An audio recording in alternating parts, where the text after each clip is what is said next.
भारत माता की जय हिंद जय भारत, जय हिंद जय भारत।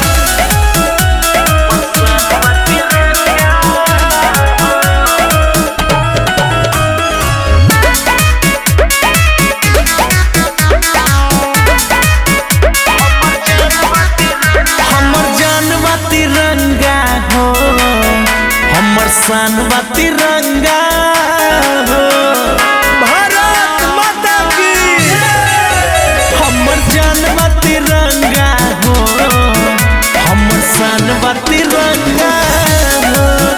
हमर जानवा तिरंगा हो, हमर शानवा तिरंगा हो। सब हिंदुस्तानी के अरमानवा तिरंगा हो।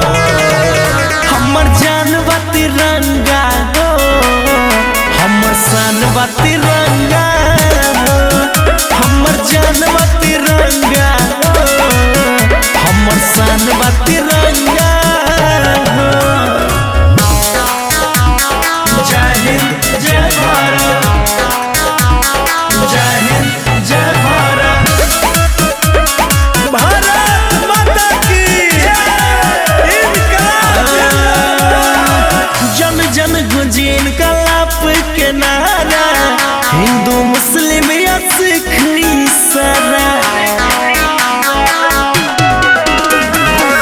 जन जन गुंजे इनकलाब के नारा, हिंदू मुस्लिम या सिख ईसारा।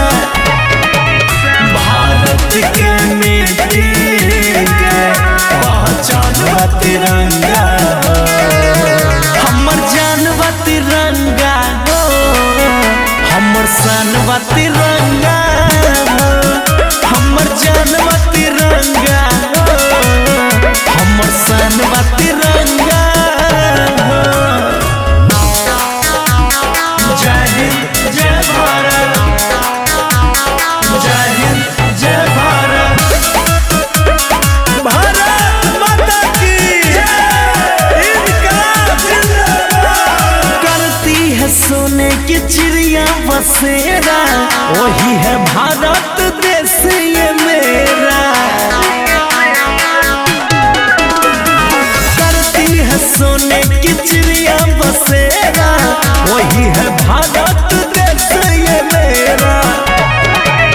आसमान में फहराए राष्ट्रगान तिरंगा हो।